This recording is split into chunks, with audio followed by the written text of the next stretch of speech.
Jesús el Cristo, Él tiene un nombre sobre toda la creación. Su nombre es Cristo, Jesús el Cristo, Emmanuel, Dios con nosotros.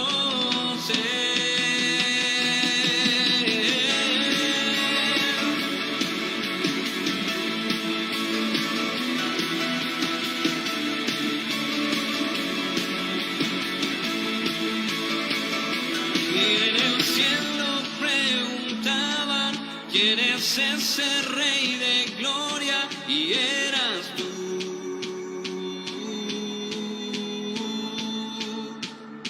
Eran veintenas de millares de ángeles que se postraban porque eras tú.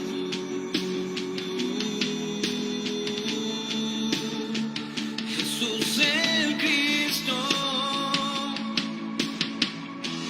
ese afrano y las puertas celestiales que ha llegado el justo de Dios. Su nombre es Cristo, Jesús el Cristo. Él tiene un nombre sobre toda la creación. Su nombre es Cristo, Jesús el Cristo. Y Emmanuel, Dios con nosotros.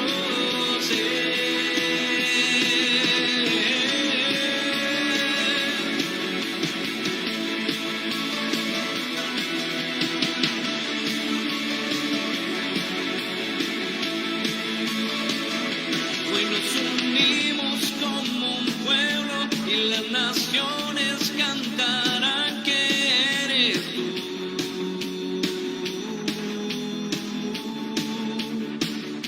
Pues ha llegado el momento de que tus hijos se levanten porque eres tú.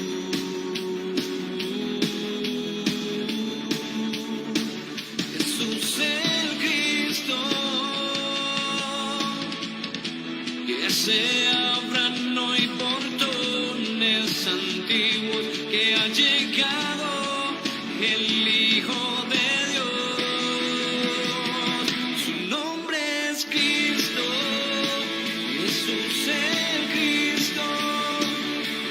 tiene un nombre sobre toda la creación. Su nombre es Cristo, Jesús el Cristo. Y Emmanuel, Dios con nosotros.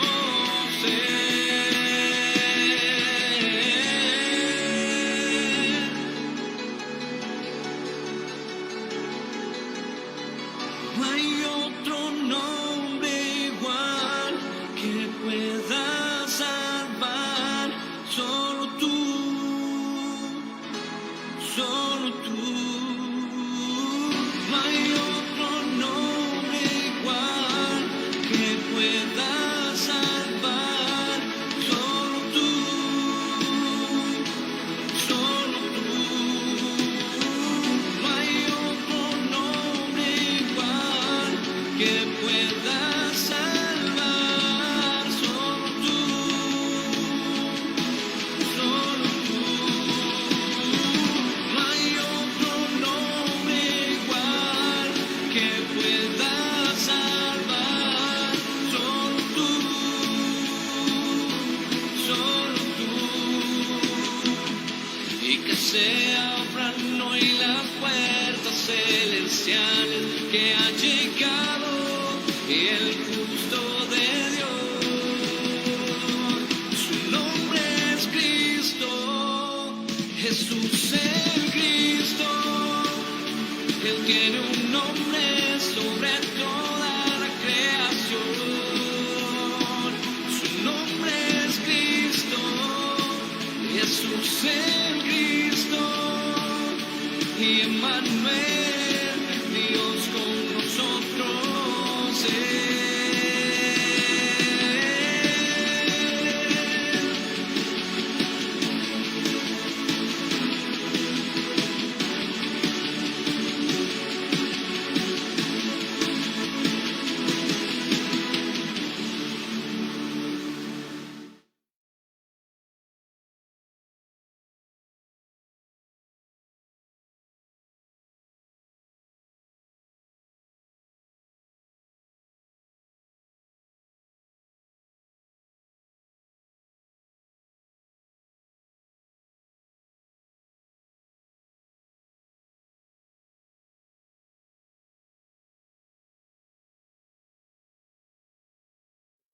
nuestro Señor Jesús, el Cristo. Así que esta mañana les voy a invitar a que podamos orar y darle gracias a Dios porque Él dio a su Hijo, a su único Hijo, a Jesús el Cristo, y a través de Él dice la palabra que nos dará todas las cosas. Así que vamos a orar esta mañana. Padre, te damos gracias y te bendecimos, Señor, porque nos permites estar, Señor, delante de ti en este momento, en medio, Señor, de lo que en el mundo pueda estar sucediendo, en medio, Señor, de que las economías puedan estar naufragando en el mundo, en medio de que muchas personas estén muriendo, Señor. En medio de todo eso, nosotros hemos puesto nuestra mirada en ti, Señor del cielo. Te agradecemos porque enviaste a tu Hijo, a Jesús como el Cristo, Señor, a la cruz y a la resurrección, para que nos pudiera dar vida, Señor. Y hoy venimos, Señor, delante de ti, reconociendo, Padre, que en realidad tu palabra dice que cada uno de nosotros somos pecadores, Señor.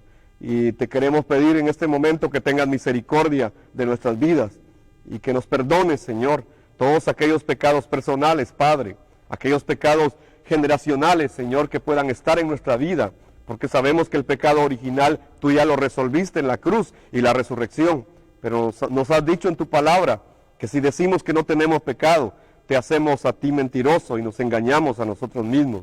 Por eso te pedimos perdón, Señor del cielo, en este momento.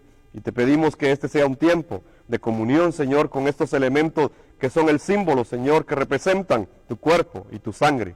En el nombre poderoso de Jesús el Cristo, oramos todos, Señor. Amén y amén.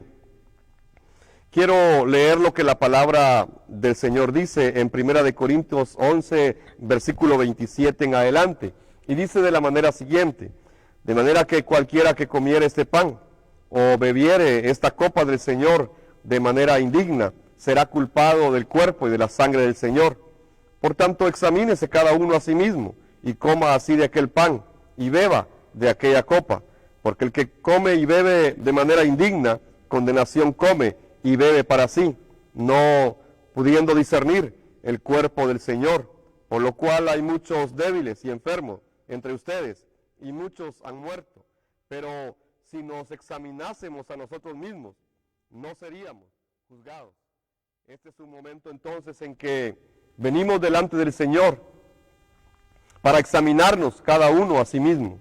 No es que necesitemos que un hombre nos examine, no es que necesitemos que una institución nos examine, no, sino que la palabra del Señor dice que cada uno debe examinarse a sí mismo y entonces participar del pan y del vino.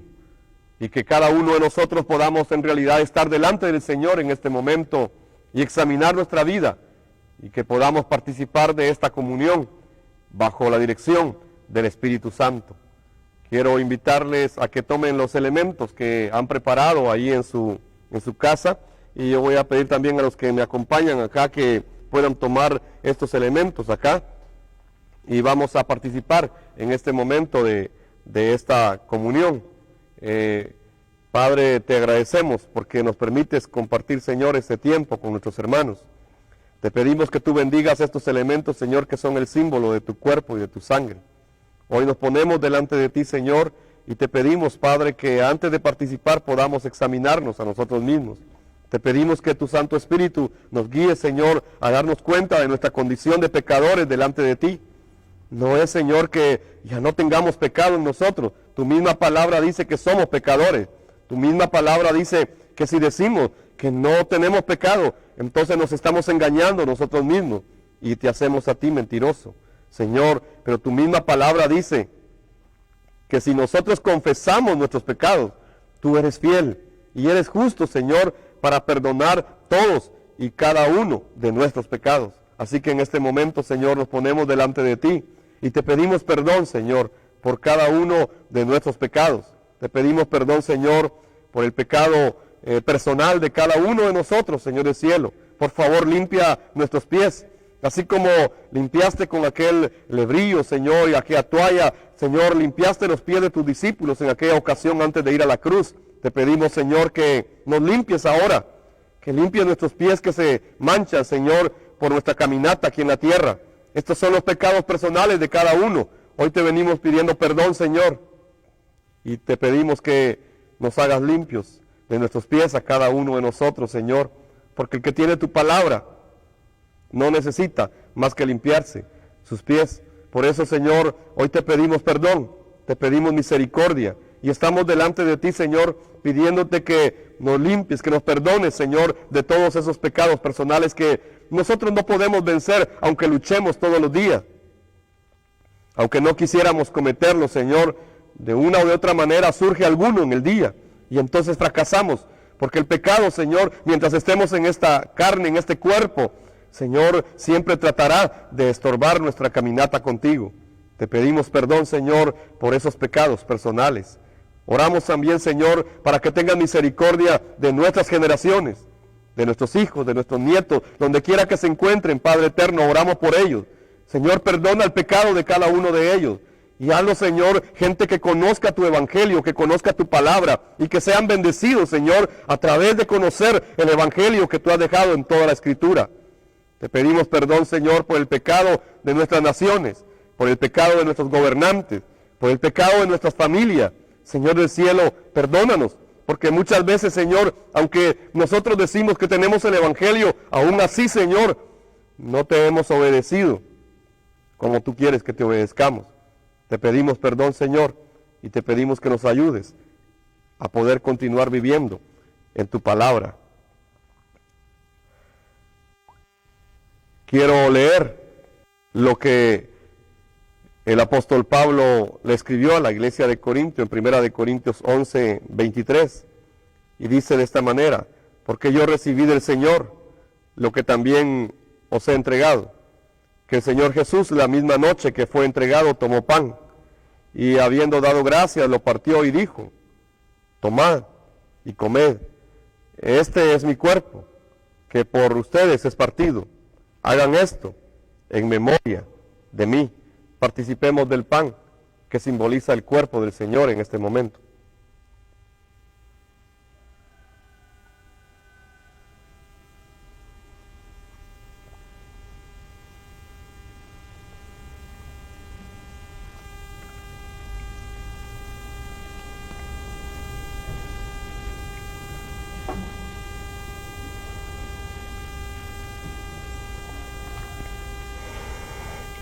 De la misma manera tomó también la copa después de haber cenado, diciendo: esta copa es el Nuevo Testamento en mi sangre. Hagan esto todas las veces que la beban en memoria de mí, porque todas las veces que coman este pan y beban esta copa, la muerte del Señor anuncian hasta que Él venga. Participemos entonces de la copa del Señor, que es el símbolo de su sangre.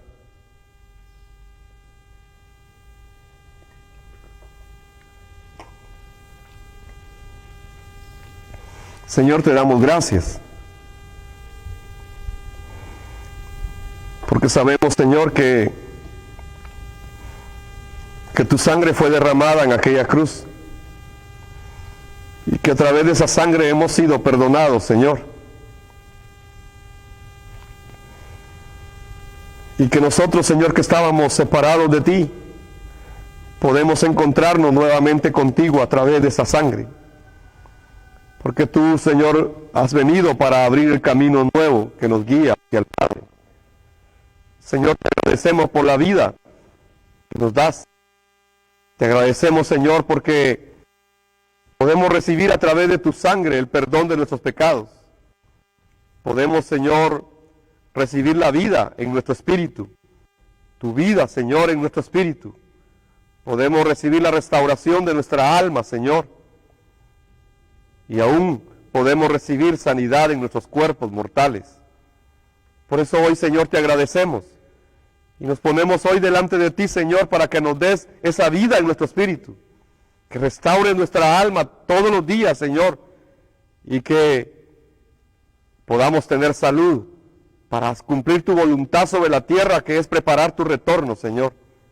Te agradecemos, Señor, y en este momento, Señor, confesamos con nuestros labios que te pertenecemos solamente a ti, que Satanás no nos dirige porque fue derrotado en la cruz del Calvario, que el pecado ya no nos gobierna porque fue perdonado con tu sangre en esa cruz, y que ya no estamos separados de ti, Señor, sino que nos hemos encontrado contigo a través de Jesús como el Cristo, a través de su cuerpo y de su sangre en la cruz y la resurrección.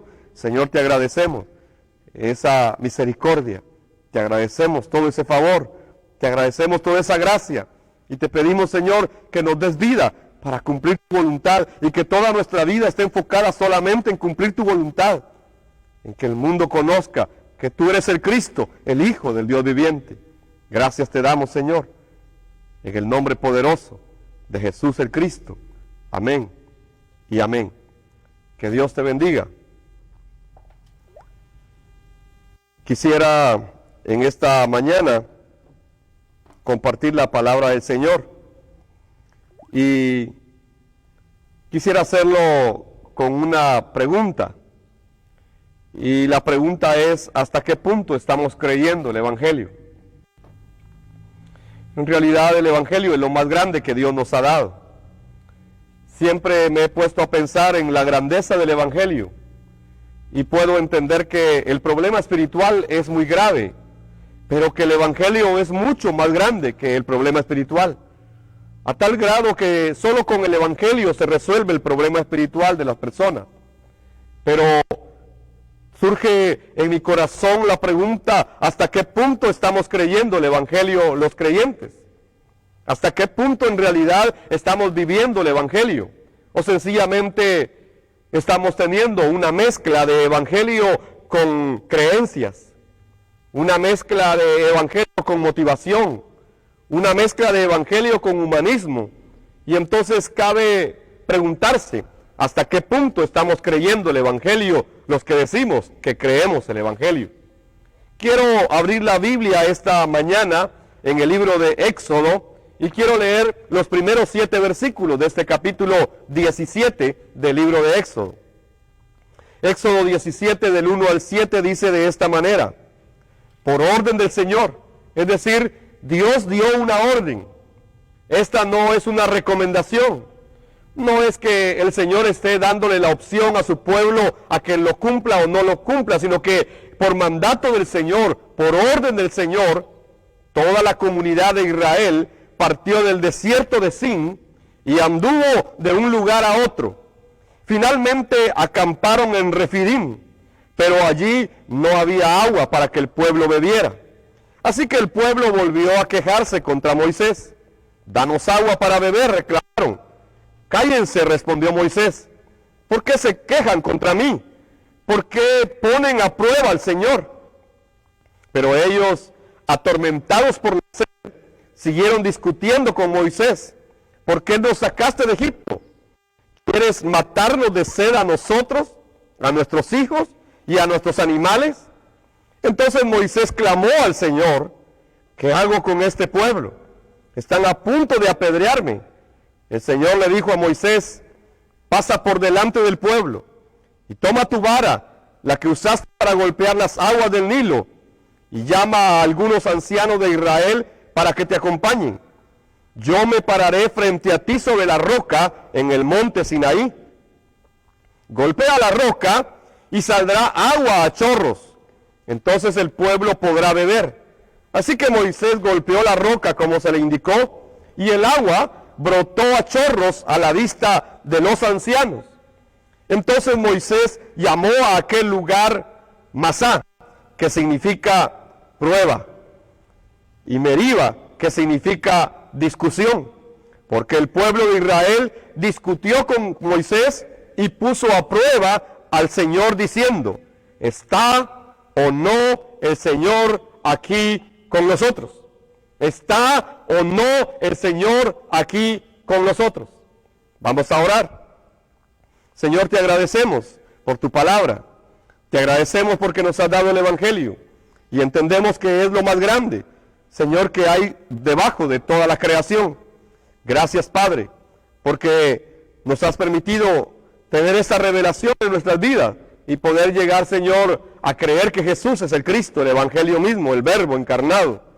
Oramos, Señor, para que tu palabra nos bendiga y nos dé vida en esta mañana. Ponemos delante de ti, Señor, toda nuestra vida y te pedimos que nuestro espíritu sea edificado a través de la vida, Señor, que está en tu palabra, porque tu palabra es espíritu y es vida. Gracias te damos, Señor, en el poderoso nombre de Jesús el Cristo. Amén y amén. Entonces, ¿hasta qué punto estaba creyendo Israel? Dios los había sacado de Egipto. Dios había abierto el mar. Dios había destruido a sus enemigos que los seguían. Dios había resuelto todo. Y ahora los está llevando a un lugar. Y para llegar a ese lugar los hace caminar de un lugar para otro. Pero les pone un lugar donde no hay agua. Y aquí está la primera necesidad física que Israel empieza a pasar. No hay agua y ellos tienen sed. Pero, ¿será que Dios está loco para matarlos de sed en el desierto? ¿Será que Dios los salvó de un imperio, abrió un mar, mató un ejército para dejarlos morir de sed? No, Dios tenía un plan para Israel. Pero ¿hasta qué punto Israel estaba creyendo que Dios estaba con ellos? La pregunta para hoy es, ¿hasta qué punto la iglesia está creyendo que Dios ya está con ella? ¿O es igual que Israel? Y se siguen preguntando, en realidad, ¿está Dios con nosotros o no está con nosotros? Esto habla de no tener la fe maranata, de que Dios ya está con nosotros. Y entonces Israel hace esta pregunta en el último versículo 7 que leímos. ¿Está o no el Señor aquí con nosotros? ¿Será que Dios ya está con nosotros? ¿Será que de verdad podemos confiar en Él? ¿Hasta qué punto estamos creyendo el Evangelio? Si revisamos detenidamente entonces, Israel no entendía el Evangelio. No lo llegaba a entender. Es interesante ver cómo Dios liberó a su pueblo de Egipto después de estar 432 años en esclavitud y opresión de Faraón. Después de que este pueblo se volvió un esclavo, ahora Dios los está libertando. Pero si podemos profundizar en este mensaje, nos daremos cuenta que Egipto en realidad es el símbolo del mundo para nosotros. Y que Faraón es el símbolo de Satanás que gobierna este mundo. E Israel es el símbolo del pueblo de Dios. Así que si hacemos una analogía, comparación, nos daremos cuenta que este éxodo está hablando de la realidad nuestra también. Este es el mensaje de Dios en el libro de Éxodo. El pueblo de Dios no había creído en el Señor que ya estaba con ellos. A tal grado llegaba la incredulidad y la idolatría de Israel que en realidad prefirieron hacerse un becerro de oro en el desierto antes de poder creer que Dios estaba con ellos. A tal grado era idólatra Israel, era incrédulo Israel, era tanta la opresión del faraón que los había esclavizado durante 432 años que Israel llegó a perder su identidad como pueblo de Dios, como pueblo escogido de Dios. Ya no creían que fueran ellos hijos de Dios, ya no creían que ellos eran el pueblo escogido de Dios. Algo había pasado en Israel. Ahora ya no le cree a su Dios, ya no le cree a ese Dios vivo. Israel no entendieron lo que Dios estaba haciendo con ellos, ni creyeron en el cordero pascual que habían sacrificado unos días antes para ser libres. Dios les había dado la orden, pero que derramaran esa sangre en los dinteles de las puertas de sus casas, y solo a través de esa sangre podían ser libres de Egipto y de Faraón. Pero ellos habían cumplido todo esto. Lo habían hecho algunos tal vez ceremonialmente.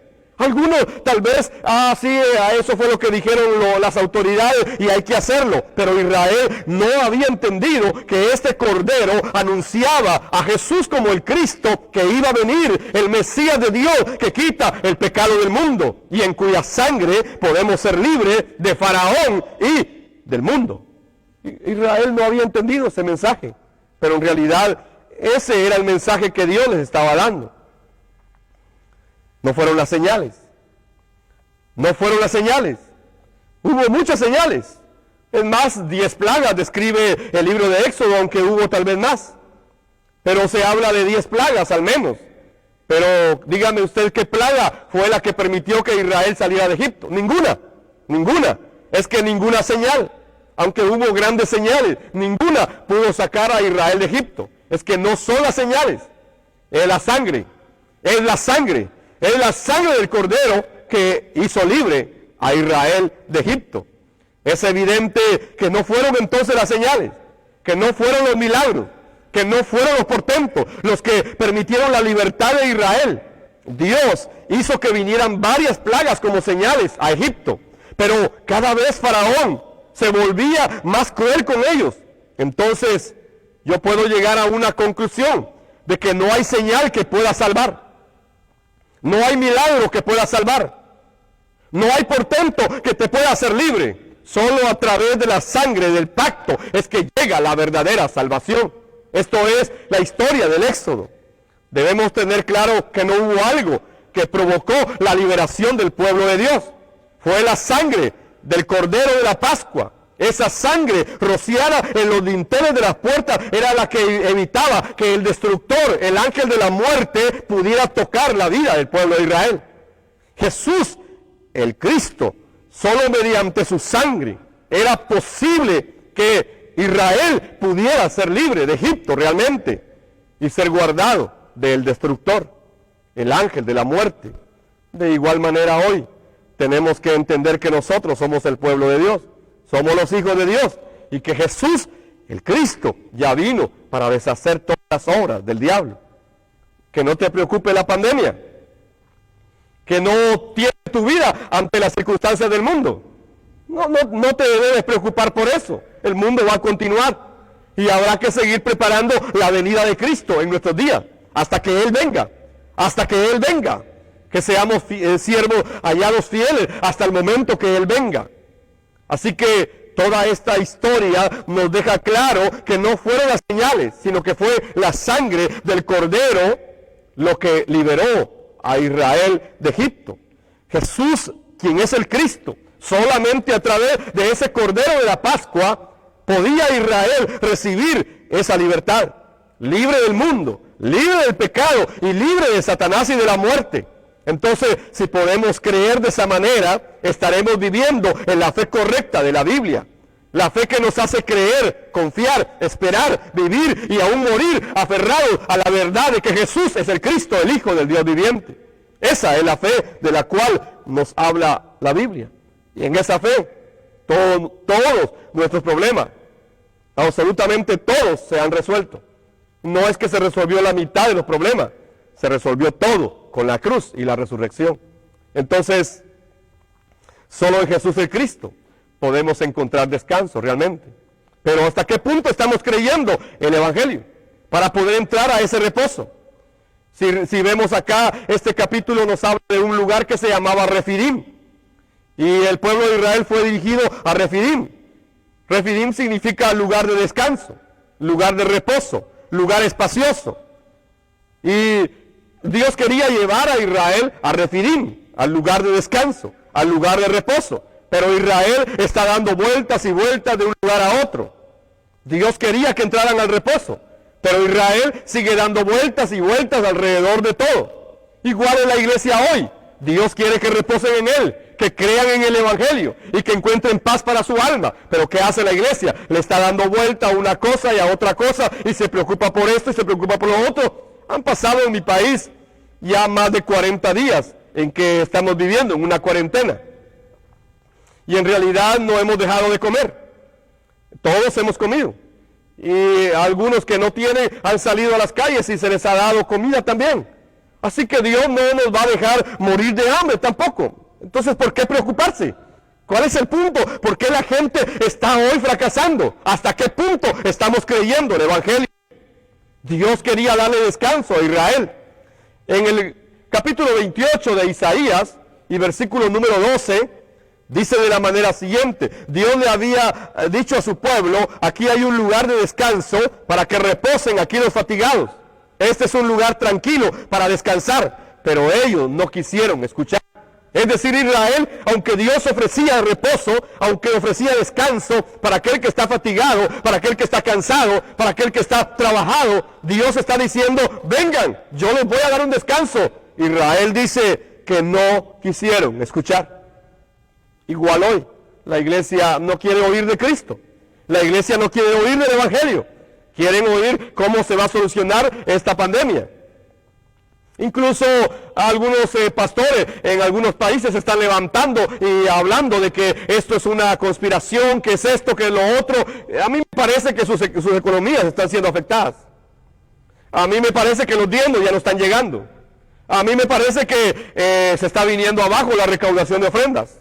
Y entonces que por eso es que están reaccionando. Ellos nunca hablaron de ciertos temas, pero ahora están usando esos temas. ¿Y por qué sucede todo esto?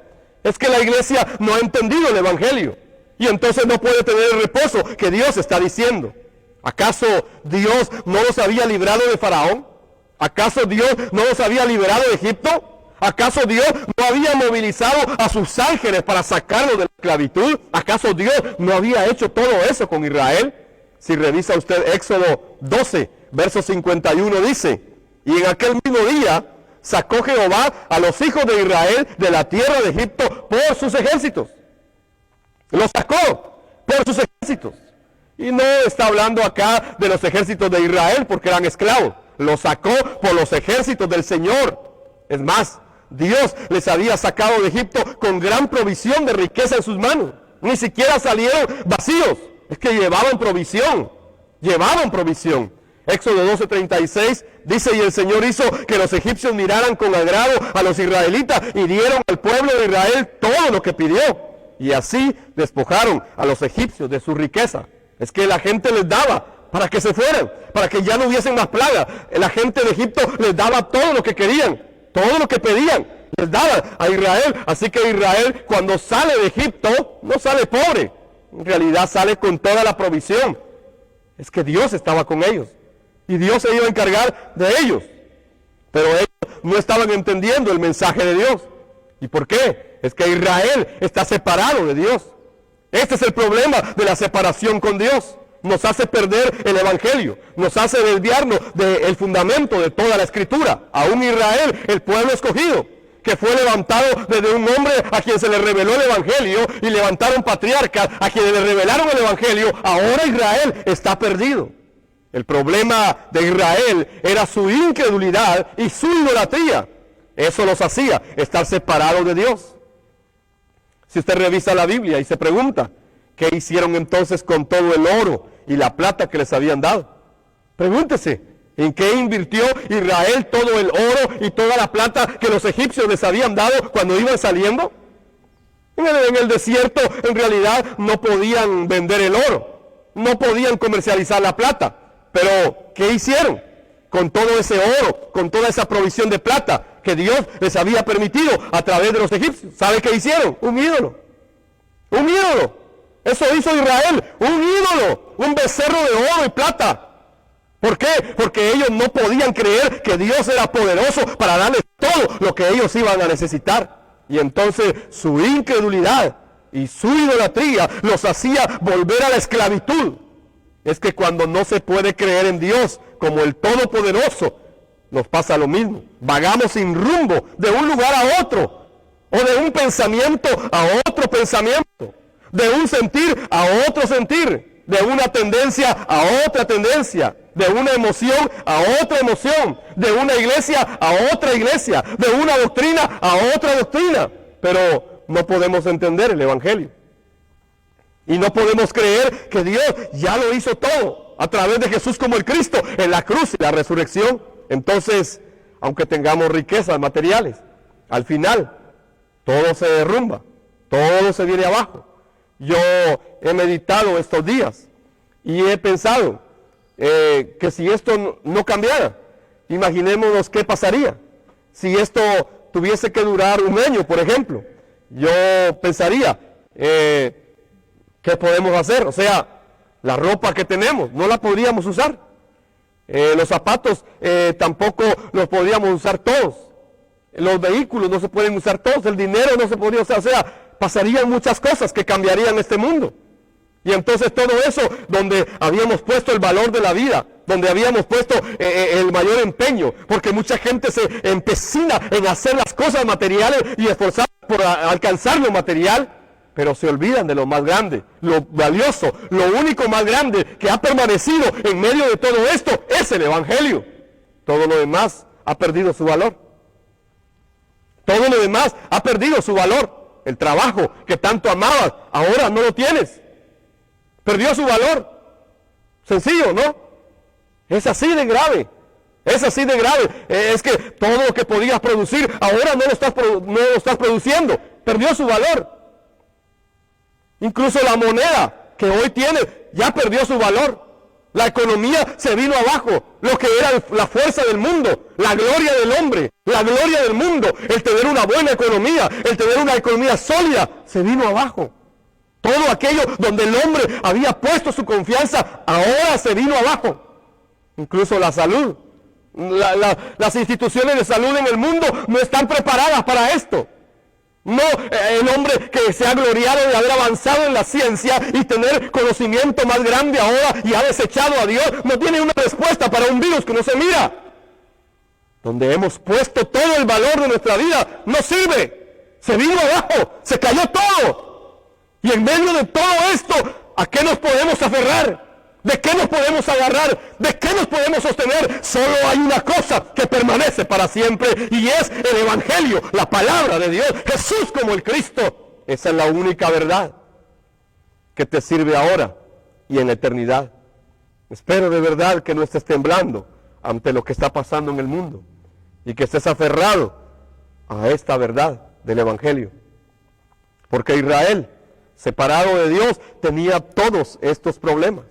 Aunque Dios los había llevado al lugar de descanso, al lugar de reposo, al lugar de la paz y de la bendición.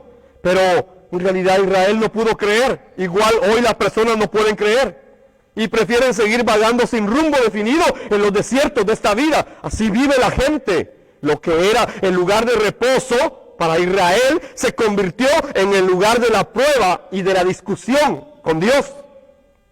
Es increíble cómo el ser humano, aquello que le puede dar descanso, le puede dar paz, le puede dar tranquilidad, lo vuelve discusión. Incluso el Evangelio se ha vuelto una discusión.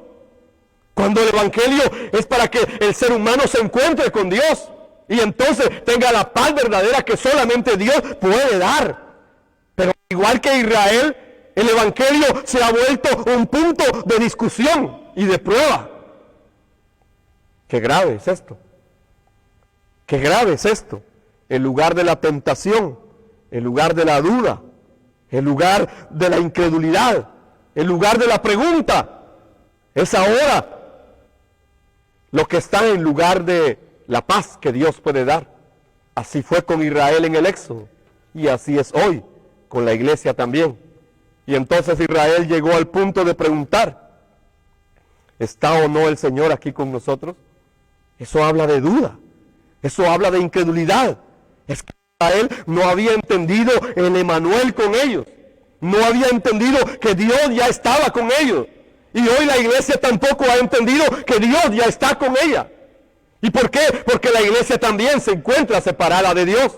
Y está siguiendo religión, está siguiendo liturgia, está siguiendo humanismo, está siguiendo motivación, está siguiendo la autoestima, está siguiendo un montón de cosas, pero se ha olvidado del Evangelio. Es que en realidad todos necesitamos el Evangelio todos los días de nuestra vida. Y no me cansaré de repetir una y otra vez a tu vida que necesitas el Evangelio todos los días.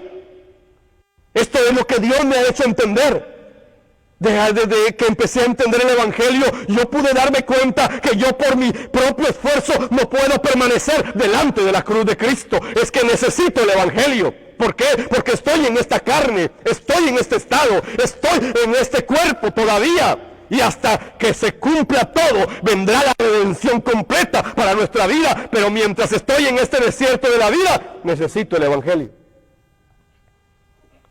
Hebreos capítulo 4, versículo 9 a 10 dice, por tanto, queda un reposo para el pueblo de Dios, porque el que ha entrado en su reposo también ha reposado de sus obras, como Dios de la suya.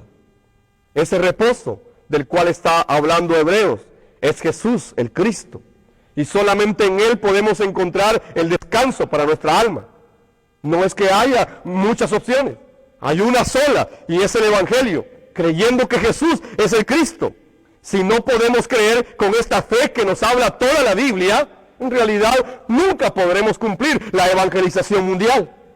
Siempre estaremos preocupados, siempre estaremos afanados, igual que Israel, que no pudo creer que Dios ya estaba con ellos. Pues hoy en la iglesia es lo mismo. Hay mucha gente que no puede cumplir la evangelización mundial. ¿Por qué? Siempre están preocupados por algo. Siempre están afanados por algo. Y hoy se les vino todo abajo. Y ahora no pueden hacer la evangelización mundial por la pandemia. Ahora no pueden hacer la evangelización mundial porque está limitada la circulación. Entonces siempre están preocupados por algo. Siempre están afanados por algo. Pero la Biblia dice que cuando nosotros tenemos el Evangelio, en realidad el Espíritu nos va a impulsar a cumplir la evangelización mundial. Hechos 1:8 dice que recibiremos poder, el poder del Espíritu Santo, y entonces seremos testigos a todas las naciones de la tierra. Hebreos capítulo 3, versos 18 y 19 dice: ¿y a quiénes hablaba Dios cuando juró que jamás entrarían en su descanso? ¿Acaso no fue a los que desobedecieron? Como vemos, ellos no pudieron entrar en el descanso de Dios a causa de su incredulidad. ¿Cuál fue el problema que detuvo a Israel entonces a encontrar ese descanso? Fue la incredulidad. ¿Qué fue lo que hizo que en realidad Adán fracasara con el pacto? Fue la incredulidad. ¿Qué es lo que hace que la iglesia de hoy no pueda encontrarse con Dios? Es la incredulidad. Es que aunque oyen la palabra, no la pueden creer. Dios proveerá siempre. Él es proveedor. Esa es su naturaleza. Dios proveerá para que cumplamos el pacto de la evangelización mundial. Así que toda nuestra vida debe enfocarse en este pacto. Dios había provisto salvación a Israel a través de sus ejércitos celestiales. ¿Pero por qué Dios sacó a Israel? Porque tiene que ir a Canaán a preparar la venida del Mesías. Entonces Dios no saca a Israel solo para darle un nombre.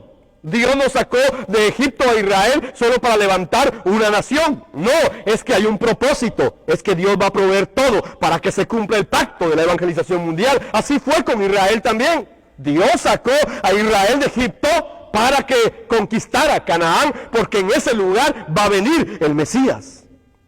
En realidad Dios tenía control de todo lo que estaba aconteciendo y tenía control de todo lo que iban a necesitar.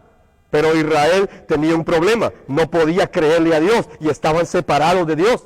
Así vivía Israel, así vive la iglesia hoy también. Y entonces no es que Dios nos salva solamente para que podamos decir que somos salvos. No es que Dios nos salvó únicamente para que vayamos a la iglesia. No es que Dios nos salvó únicamente para que tengamos bendición material en esta tierra. No, Dios nos salvó para que cumplamos el pacto de la evangelización mundial. Entonces Dios se va a encargar de proveer todo lo que vamos a necesitar para cumplir este pacto de la evangelización mundial. Deuteronomio 32:18 dice: desertaste de la roca que te engendró y olvidaste al Dios que te dio vida. Es que esa era la condición espiritual de Israel. Y es la condición de mucho pueblo de Dios actualmente. Esa es la razón por la que no sucede la evangelización mundial en sus vidas. ¿Por qué razón? Porque han desertado de la roca que los ha engendrado y han olvidado al Dios que les dio la vida. Se han olvidado de esto. El Señor había preparado un lugar de descanso, de reposo para ellos. Dios, hasta eso, de eso se había encargado Dios.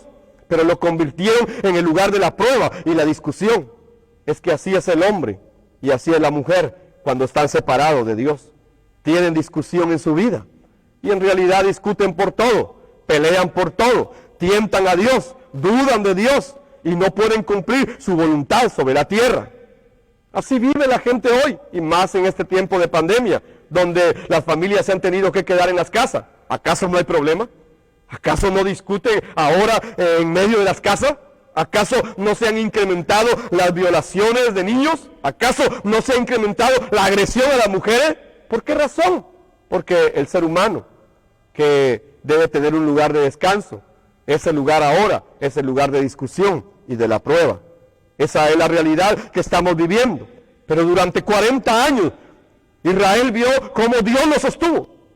Durante 40 años no faltó el maná del cielo. Caía el pan de ángeles todos los días. El pan del cielo venía para ellos. Esto anunciaba que Jesús, el Cristo, estaba con ellos en el desierto. Que no los iba a dejar hasta que la promesa de la tierra prometida se cumpliera. Y fue así. 40 años trabajaron solo recogiendo el maná. No tenían que sembrar. No tenían que ir a cosechar para levantar el fruto de lo que habían sembrado. No, sencillamente iban y recogían el maná durante 40 años. Comieron siempre. No les faltó nada.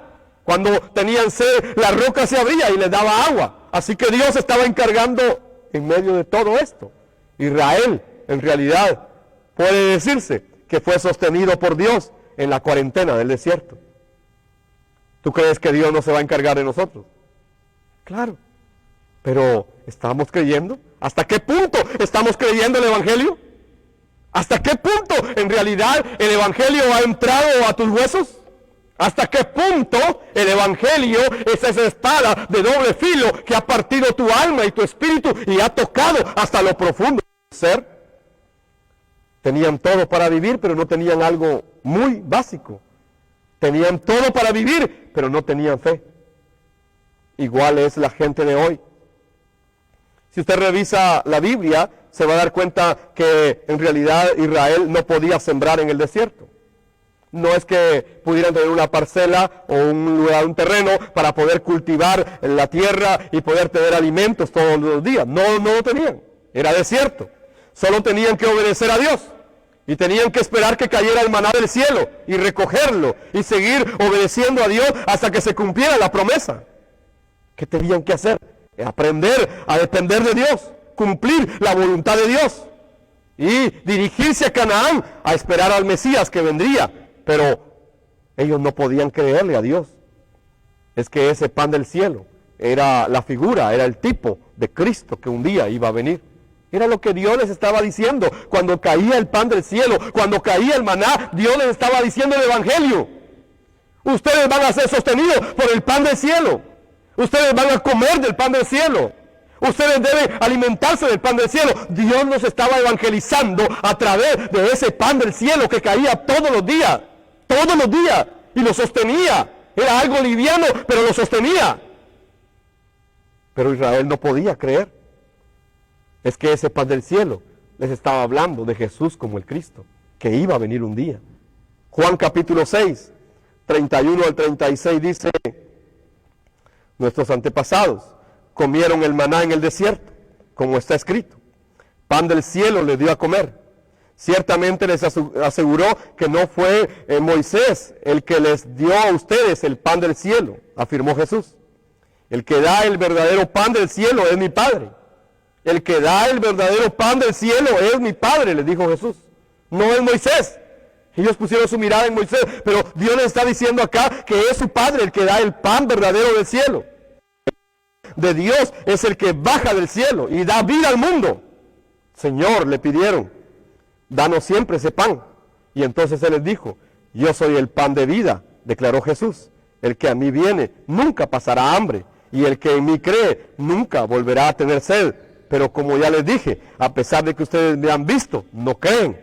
¿Cuál era el problema de Israel en el tiempo de Cristo? Era el mismo en el tiempo del Éxodo. Israel no puede creer que ahora tienen al Cristo frente a ellos.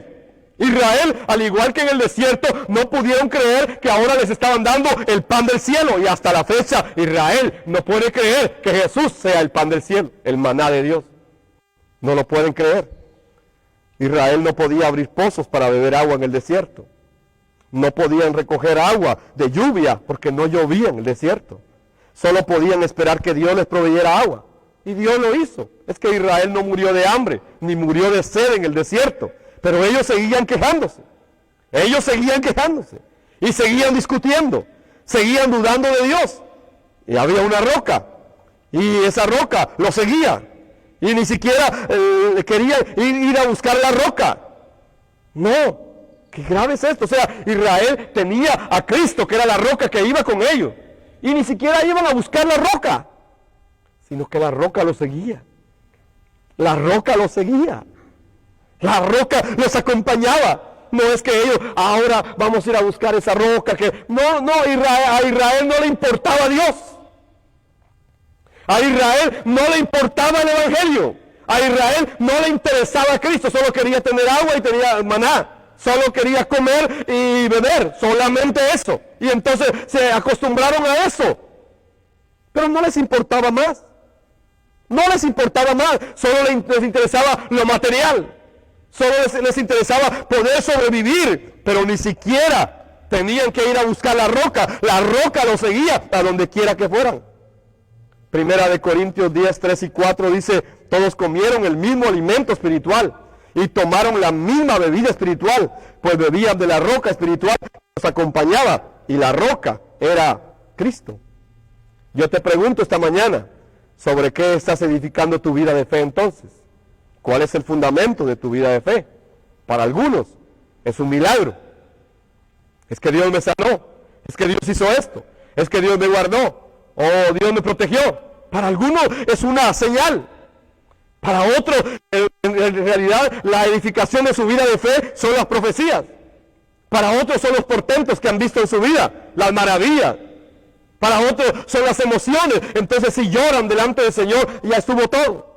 Y sobre eso edifican su vida de fe, sus sentimientos, sus emociones. ¿Sobre qué estás edificando tu vida de fe? La Biblia habla de la roca. Israel nunca pudo sobreedificar su vida sobre la roca que es Jesús el Cristo, el verdadero rey, sacerdote y profeta de Dios, porque es el único que resuelve el problema espiritual de toda la humanidad. ¿Sobre qué estás edificando tu vida de fe? Mucha gente el día de hoy sigue viviendo de la manera como vivió Israel. Incluso la gente de hoy tiene la Biblia, Israel no la tenía. Pero la gente de hoy, aunque lee la Biblia, incluso van a una iglesia cuando se puede, o escuchan la palabra de Dios, aunque ven la provisión de Dios en su vida, en realidad siguen sin creer que Dios pueda proveerle de todo. Entonces terminan dudando, tentando al Señor, y lo ponen a prueba, y son atacados por la serpiente. Otros caen en la murmuración, otros caen en la discusión, y terminan en las manos del ángel destructor, el ángel de la muerte. Y entonces no sucede la evangelización mundial de esa manera. No porque nos pongamos a discutir, va a suceder la evangelización mundial. Nunca.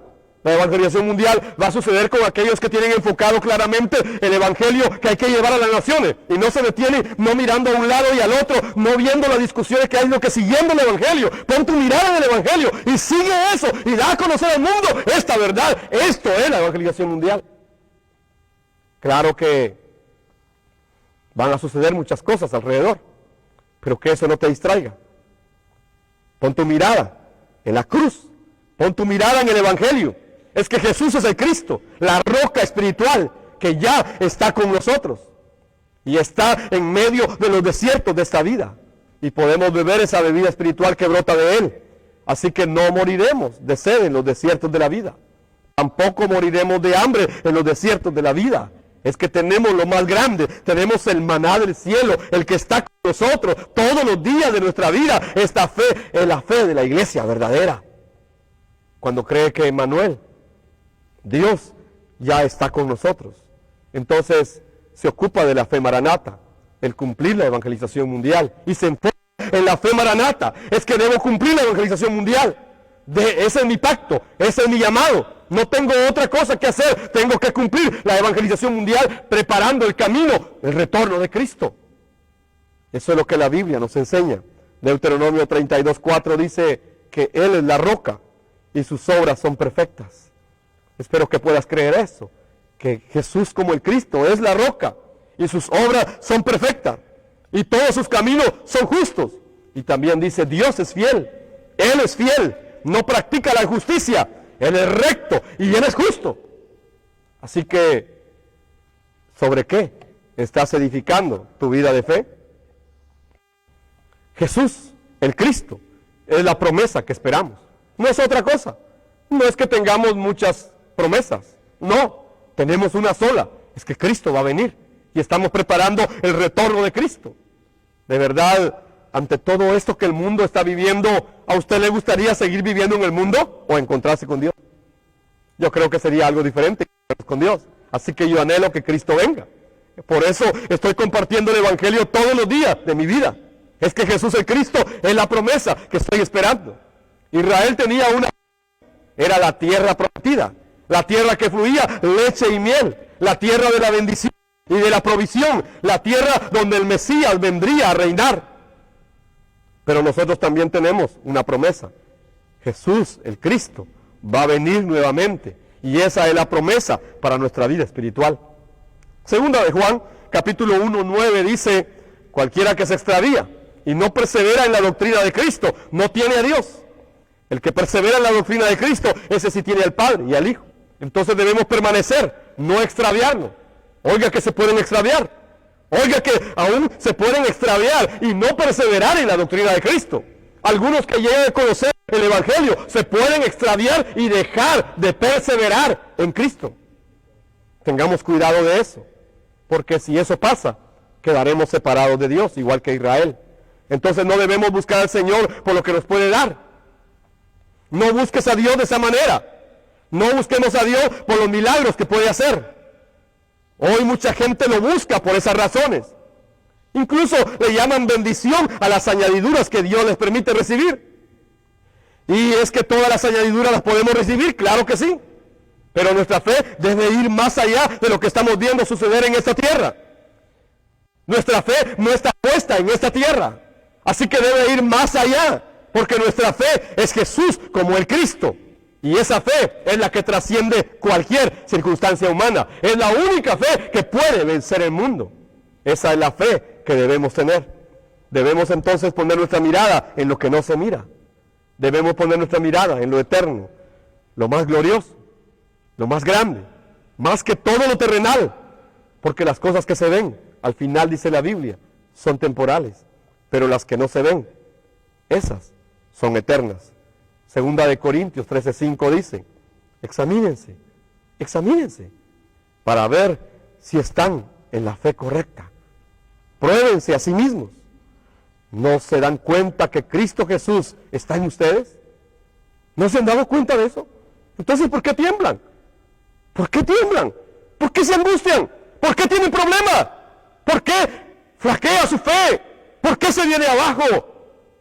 ¿No se han dado cuenta que Jesús el Cristo ya está en ustedes? A menos que fracasen en esa prueba de la fe. Prueben su fe. De verdad, ¿cuál es la dificultad más grande que pueda pasar el día de hoy en tu vida? ¿Qué es lo más grande que te puede pasar? Si tienes un accidente, pueden haber dos cosas: que quedes vivo o que te mueras.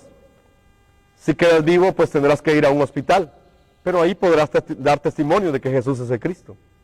Y si te mueres, de todas maneras te fuiste con Dios.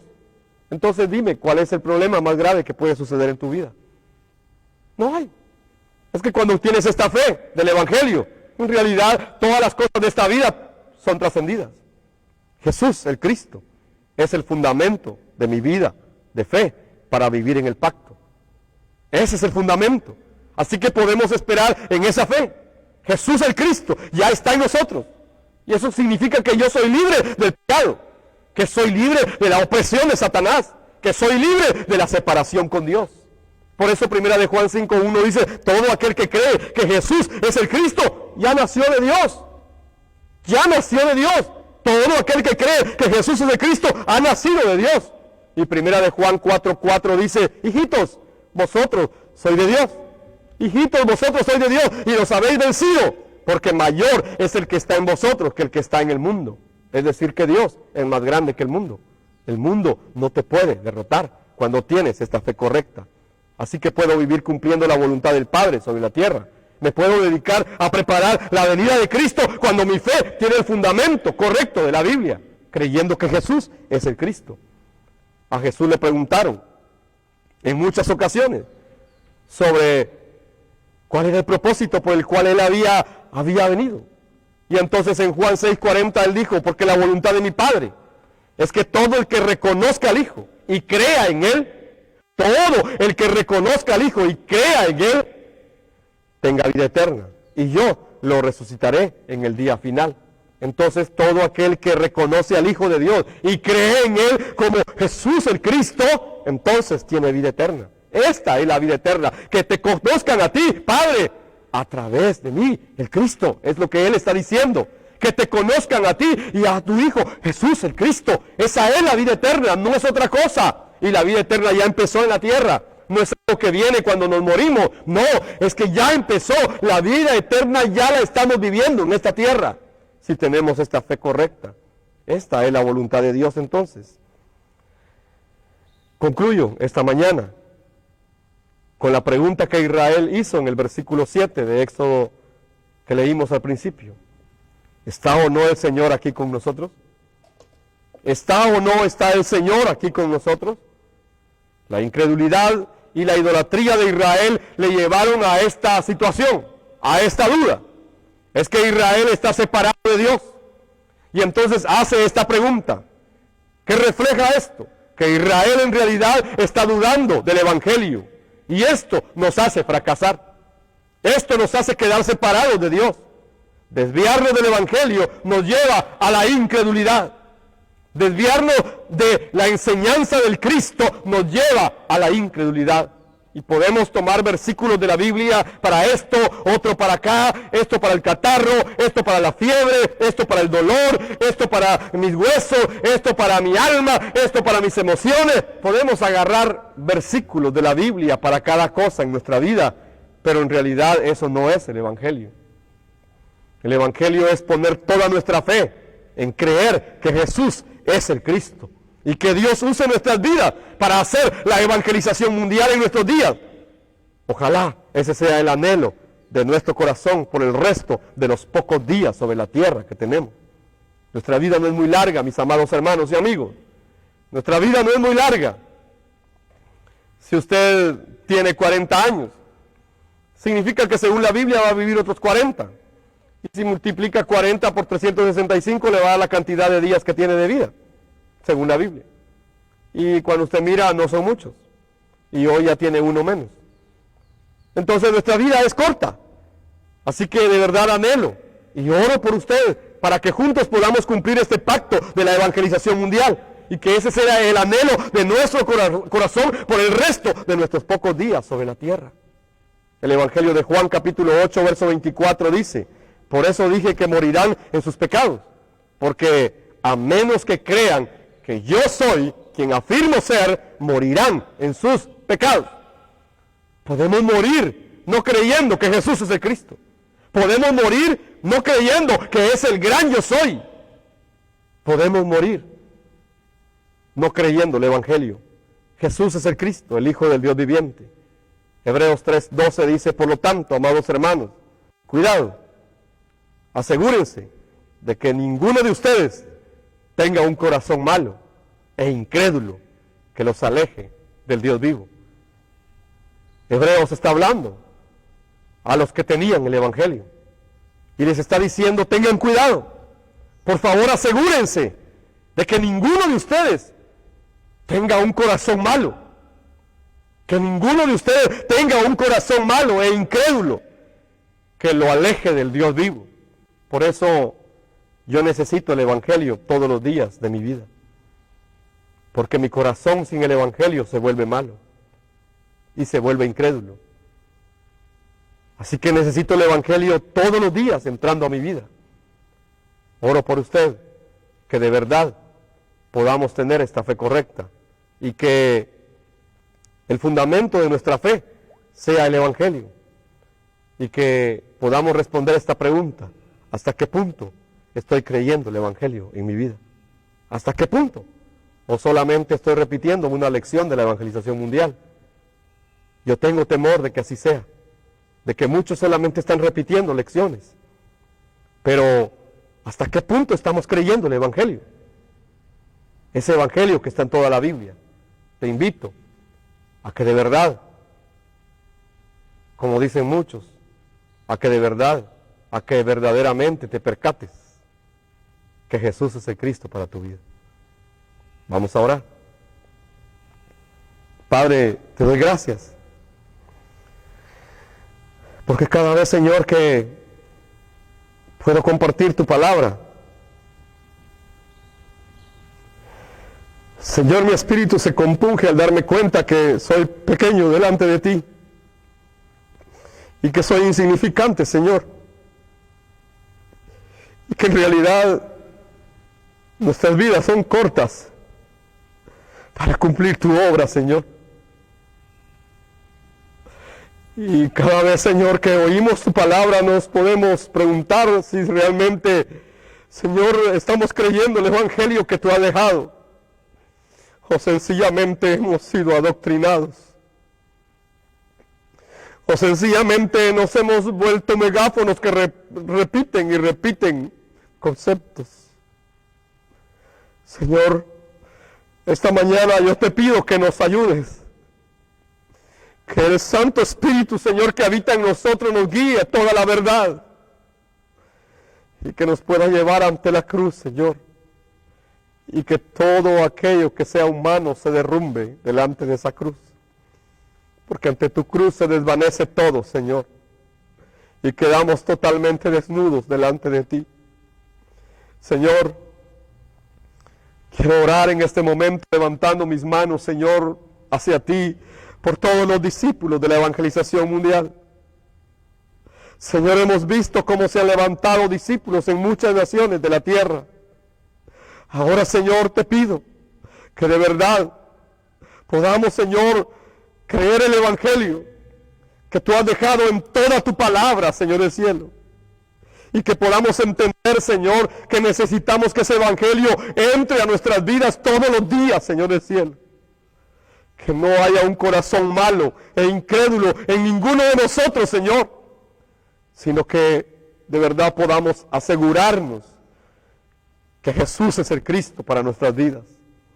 Señor, invoco tu nombre sobre tu pueblo en esta mañana, a través de la oración sacerdotal que dice que Jehová te bendiga y te guarde, que Jehová alce su rostro sobre ti y tenga de ti misericordia, que tenga de ti misericordia, que Dios te mire y que tenga de ti misericordia, que el Señor levante sus ojos sobre tu cabeza y te visite con su bienestar, su shalom, todos los días de tu vida sobre la faz de la tierra, porque con esta oración será invocado el nombre del Señor sobre su pueblo.